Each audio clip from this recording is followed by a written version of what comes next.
At this particular time, I'm going to introduce to some, and to others, he's well known throughout the country. None other than a Golden Heritage member, Senator Sherrod Brown. May I tell you that he has been on the forefront of civil rights throughout his life. And he's going to come to you in his own way to speak about what's going on and what his message will be to you to carry home. Senator? Yes.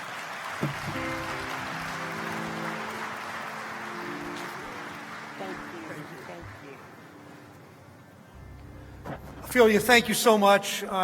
Thank you for your 22 years head of the Akron Summit County NAACP. Thank you to my longtime friend Hillary Shelton for the terrific work he's done, President Brooks and Rosalind Brock, and all of the thousands of activists who have gathered in my great state in the city of Cincinnati. The NAACP has a proud history in Ohio. Your founders include Mary Church Terrell, who would become one of the first African-American women in our country to earn a college degree. She studied at Antioch in Ohio. She studied at Oberlin and got a master's degree there in Ohio, and she taught at Wilberforce College in Ohio. My hero, Judge Nate Jones, was born and raised in Youngstown before making his home in this great city of Cincinnati. Last year, we lost one of Ohio's and the NAACP's greatest champions and a mentor to so many of us, Congressman Lou Stokes.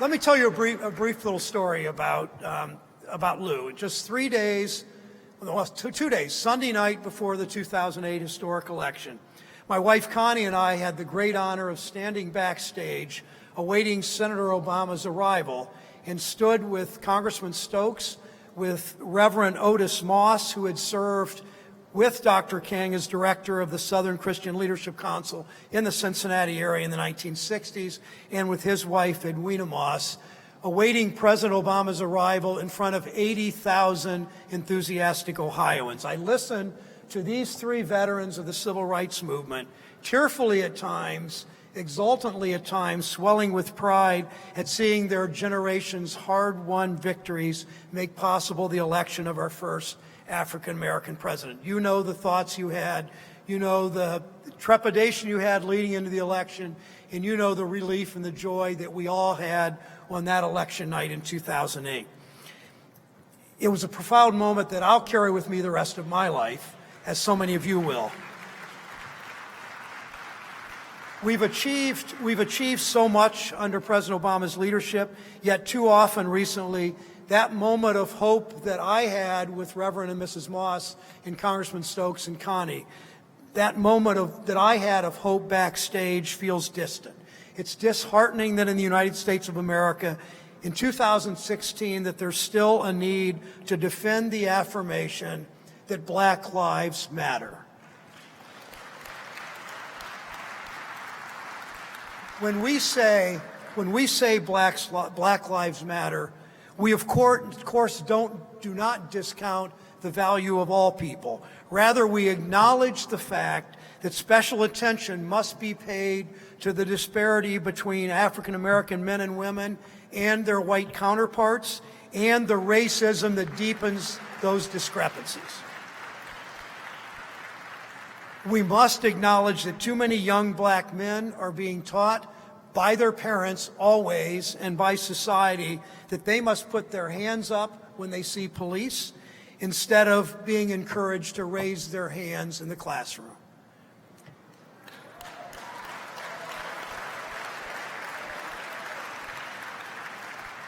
Black lives matter. It's important that we recognize that because words have power.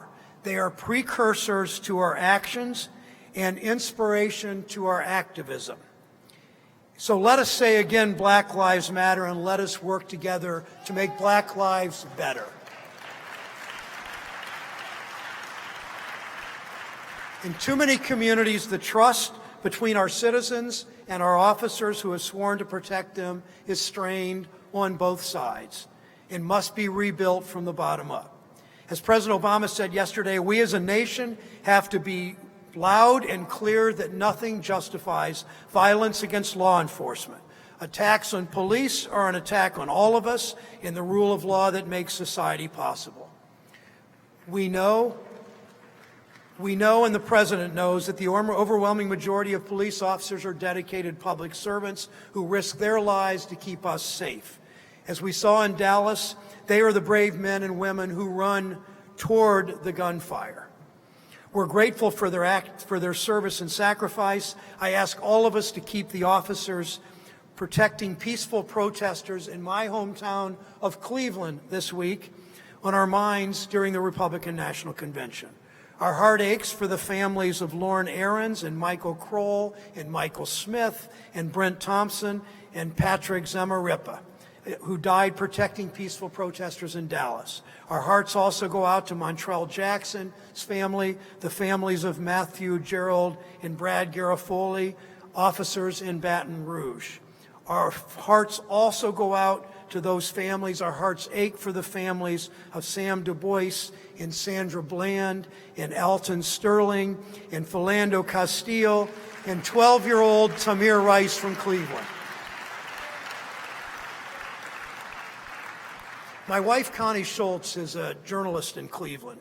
She interviewed Tamir Rice's mother, the mother Samaria Rice, the mother of 12-year-old Tamir Rice. And let me tell you what she told my wife. This is the mother of Tamir Rice. I watched that video over and over. I have to. It's the last video I have of my child alive. I see that police car speed up to Tamir. There's no time for my boy to understand what's happening. She takes a deep breath and stares straight ahead. She continues, he didn't have a lot of suspicions about people. I look at him in that video and I'm wondering, what are you thinking right now? Do you know what's about to happen to you? She watches that video over and over, and those are her thoughts. One of the ways we work to prepare what at this moment seems so broken is echoed in the theme of your convention. Our lives matter, our votes count. Vote. Vote to reduce gun violence and eliminate the idiocy of our gun laws. Vote to reform a criminal justice system that disproportionately imprisons African Americans year after year, month after month. Vote to stop the payday lenders and the car title lenders that come in like vultures and prey in our communities. Vote to address unemployment and stagnant wages that drive people to those shady payday lending outfits in the first place. The day we begin to heal this country is by opening up our democracy to more voters, not silencing them. We know how important this is, but we have to do the hard work of making sure friends and neighbors know it too, and that they vote not just this November, but they vote in state elections and local elections. Your work, our work, is especially important now since the United States Supreme Court has given a wink and a nod to conservative state legislatures and governors, North Carolina, Texas, right here, embarrassingly so, right here in my state of Ohio, to roll back full protections of the Voting Rights Act. Conservatives, the right wing, they know they can't win in the marketplace of ideas. They know they can't win in the arena of political organizing, so they attack voting rights. Let me tell you what it used to be in Ohio and what it can be in Ohio. 30 years ago, I was Ohio's Secretary of State. We set up voter registration sites in high schools, in unemployment offices, in food banks, in Bureau of Motor Vehicles. I asked utility companies to include voter registration forms in their monthly bills in the months leading up to registration close. Even McDonald's, at our request, printed 1 million tray liners to go to into their Ohio restaurants. In fact, a couple of miles, not even a couple of miles from here, down the road, at the Hamilton County Board of Elections, you can still find voter registration forms with ketchup stains on them, but they're all legitimate voter registration forms. Here's another reason why I have hope, a more personal reason. Last year, I helped to launch President Obama's My Brother's Keeper initiative 50 miles up the road in Dayton, Ohio. I met a shy middle schooler named James who talked about, his words, wanting to make good grades, wanting to help others, but most of all, James said, I just want to stay normal. Think about what this child's life is like, that his greatest wish was just to have what he called a normal childhood. The challenges we face, but looking around that room in Dayton, at the mentors who gave their time to make a difference in the lives of James and the other half dozen young men there, gave me hope. Earlier this month, we launched My Brother's Keeper with Broderick Johnson coming to Cleveland to launch My Brother's Keeper in Cleveland and Akron.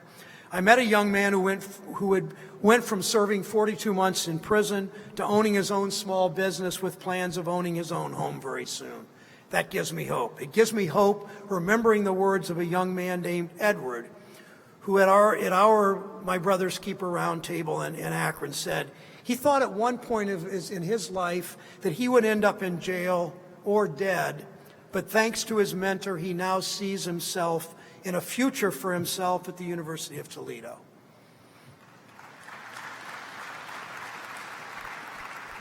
Working with My Brother's Keeper initiative, I've seen the profound difference one person can make, and it gives me hope.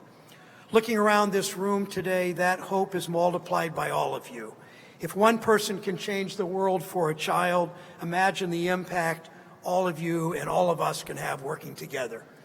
50 plus years ago, a Mississippi civil rights leader said, "Don't tell me what you believe, show me what you do, and I'll tell you what you believe." Every day, this organization, the activists in the NAACP, every single day, you show the country what you believe through your incredible work for justice. Thank you all so much.